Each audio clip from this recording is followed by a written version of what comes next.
আসসালামু আলাইকুম। কেমন আছেন সবাই? আশা করি সকলেই খুব ভালো আছেন।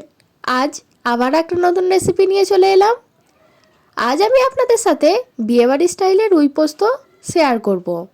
কথাতেই আছে মাছে ভাতে বাঙালি, আর বাঙালির যদি দুপুরবেলায় গরম ভাতের পাতে এক পিস মাছ পড়ে তাহলে তো আর কোনো কথাই নেই। তাও আবার যদি হয় রুই পোস্ত, তাহলে তো পুরো জমে যাবে। তো চলুন আর বেশি দেরি করব না, আজকে দেখে নিন বিয়েবাড়ি স্টাইলে রুই পোস্ত আমি কিভাবে বানাই।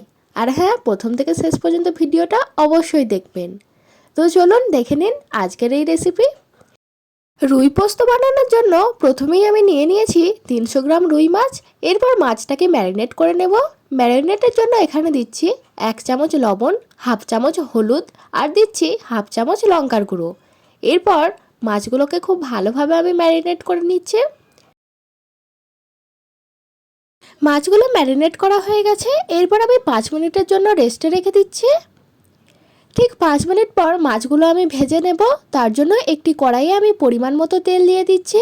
আর মাছগুলো যাতে কড়াইয়ে ধরে না যায় তাই কড়াইয়ের চারপাশটা তেলটা আমি ভালো করে ছিটিয়ে দিচ্ছি। তেলটা গরমও হয়ে গেছে। এরপর এক এক করে সবগুলো মাছ আমি দিয়ে দিচ্ছি। সময় নিয়ে মাছগুলো একটু ভালো করে ভেজে নিতে হবে। এক দিকটা হয়ে গেছে, এরপর আমি উল্টে দিচ্ছি। দেখুন মাছ ভাজার কালারটা কি সুন্দর এসেছে। একইভাবে অপর দিকটাও আমি ভেজে নেব। অন্যান্য তরকারিতে মাছ বেশি ভাজলে কিন্তু ভালো লাগে না, কিন্তু এই রুই পোস্ত করতে মাছটা একটু বেশি করেই ভেজে নিতে হবে।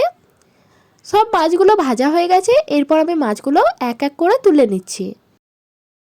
সব মাছগুলো আমি ভেজে নিয়েছি। এরপর ওই একই কড়াইয়ের তেলে আমি দিয়ে দিচ্ছি হাফ চামচ কালো জিরে, আর দিচ্ছি 2 থেকে 3টে চেরা কাঁচা লঙ্কা। ফোড়নটা দিয়ে দেওয়ার পরপরই আমি দিয়ে দেব 3টে পেঁয়াজ কুচি। এখানে আমি পেঁয়াজগুলোকে ঠিক এরকম দ্বারা সরু সরু করে কুচিয়ে নিয়েছি। সেই পেঁয়াজ কুচিটা আমি দিয়ে দিয়েছি। এরপর খুব ভালো করে 2 থেকে 3 মিনিট নাড়াচাড়া করে নেব। 2-3 মিনিট নাড়াচাড়া করে নেওয়ার পর আমি দিয়ে দিচ্ছি আদা ও রসুন বাটা আর গোটা জিরে বাটা। 1 চামচ আদা ও রসুন বাটা ও 1 চামচ গোটা জিরে বাটা, আর দিচ্ছি হাফ চামচের মতো লঙ্কার গুঁড়ো। আর হ্যাঁ, একটা কথা আপনাদের বলে দিই, এই রুই পোস্ত করতে কিন্তু কোনো রকম হলুদের ব্যবহার হবে না। মাছ ভাজাতেই যা হলুদ লেগেছে, আর কিন্তু হলুদের ব্যবহার করা যাবে না। 2-1বার নাড়াচাড়া করে নেওয়ার পর আমি দিয়ে দেব টমেটো কুচি। এখানে একটা টমেটোকে আমি ঠিক এরকম লম্বা সরু করে কুচিয়ে নিয়েছি। আর দিচ্ছি লবণ। লবণটা অবশ্যই পরিমাণ মতো দেবেন। পেঁয়াজটা যাতে তাড়াতাড়ি সেদ্ধ হয়ে যায় সেজন্য আমি লবণটা এখনই দিয়ে দিলাম। এরপর সব মশলাগুলোকে 5 থেকে 7 মিনিট অনবরত আমি নাড়াচাড়া করে নিচ্ছি, যতক্ষণ না পেঁয়াজ আর টমেটোটা খুব ভালোভাবে সেদ্ধ হচ্ছে আর মশলাটা কষে যাচ্ছে। মশলাটা যাতে কড়াইয়ে লেগে না যায় তার জন্য আমি সামান্য জল দিয়ে দিচ্ছি। এরপর কিন্তু 5 থেকে 7 মিনিট মশলাটা খুব ভালোভাবে কষিয়ে নিতে হবে। আর হ্যাঁ, কষানোর কাজটা যতটা সময় নিয়ে করবেন রান্নাটার টেস্ট ততটাই বেশি হবে। আমি এর আগের ভিডিওতেও বলেছি, এখনও বলছি। আপনারা যারা এতটা অবধি চলেই এসেছেন, ভিডিওটি অবশ্যই একটা লাইক করবেন, আর পারলে বন্ধুদের সাথে শেয়ার করে দেবেন, আমারও উপকার হয়। আর আপনারা যদি অন্য যে কোনো রেসিপি, নাস্তা হোক বা স্ন্যাক্স বা এমনি বাঙালি রান্না যে কোনো কিছু যদি দেখতে চান আমাকে অবশ্যই বলবেন। আমি চেষ্টা করব রান্নাটি করে দেখানোর। যাই হোক, বকতে বকতে কষানোর কাজটা একদম শেষের পর্যায়ে চলে এসছে। মশলাটা থেকে তেলও ছেড়ে দিয়েছে, আর আপনাদেরকে দেখিয়েও দিই পেঁয়াজগুলোও কিন্তু অনেকটা সেদ্ধ হয়ে গেছে। এরপর আমি পরিমাণ মতো জল দিয়ে দিচ্ছি। আর হ্যাঁ, একটা কথা বলি, অনেককেই আমি দেখেছি যে পোস্তটা কষানো অবস্থাতেই দিয়ে দেয়। তবে আমার মনে হয় কষানোর সময় যদি পোস্তটা দেওয়া হয় তাহলে হয়তো কড়াই লেগে যেতে পারে। তাই আমি এই যে এবার জলটা দিয়ে দিলাম। এরপরে আমি পোস্তটা দেব। এই যে আস্তে আস্তে ফুটতে শুরু করেছে, এই পর্যায়ে আমি পোস্তটা দিয়ে দিচ্ছি। পোস্তটা সবটাই একবারে দিয়ে দেব না, প্রথমে আমি 2 চামচ দিচ্ছি, বাকিটা একটু পরে আমি দিয়ে দেব।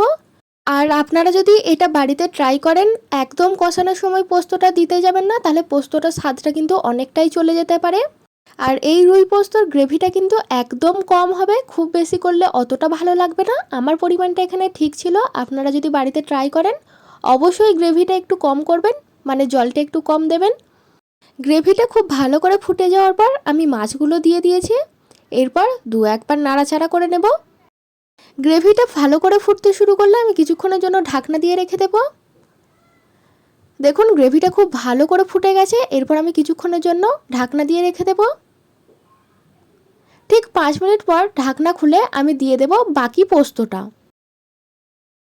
আর পোস্ত ধোয়া একটু জল ছিল, আমি ওই পোস্ত ধোয়া জলটাও দিয়ে দিচ্ছি। এরপর দু একবার ভালো করে নাড়াচাড়া করে নেব। দু একবার নাড়াচাড়া করে নেওয়ার পর কিছুক্ষণ ফুটতে দেব। এখন মাছগুলো একবার উল্টে পাল্টে নিচ্ছে। এখন দেখুন গ্রেভিটা কি সুন্দর ফুটতে শুরু করেছে। এখন আমি ঢাকা দিয়ে আরও 3 মিনিট কুক করে নেব। ঠিক 3 মিনিট পর ঢাকনা খুলে এবার আমি দিয়ে দেব চিনি। চিনিটা অবশ্যই অপশনাল, আপনারা চাইলে দিতেও পারেন আবার নাও দিতে পারেন, তবে চিনিটা দিলে স্বাদটা একটু ভালো আসে। যাই হোক, রেসিপি এখন আমার একদম তৈরি। তো বন্ধুরা, আমার এই রুই পোস্ত রেসিপি আপনাদের কেমন লাগলো আমাকে অবশ্যই জানাবেন। ভিডিওটি ভালো লাগলে লাইক করবেন, আর চ্যানেলে নতুন হলে অবশ্যই সাবস্ক্রাইব করে পাশে থাকবেন এরকম নিত্য নতুন রেসিপি দেখার জন্য। আর পারলে বন্ধুবান্ধবদের সাথে অবশ্যই রেসিপিটি শেয়ার করবেন, যারা রান্না পছন্দ করেন বা খেতে পছন্দ করেন। পরবর্তী আবারও একটা নতুন ভিডিওর সাথে দেখা হবে। ততক্ষণ পর্যন্ত ভালো থাকবেন, সুস্থ থাকবেন। ধন্যবাদ। টাটা।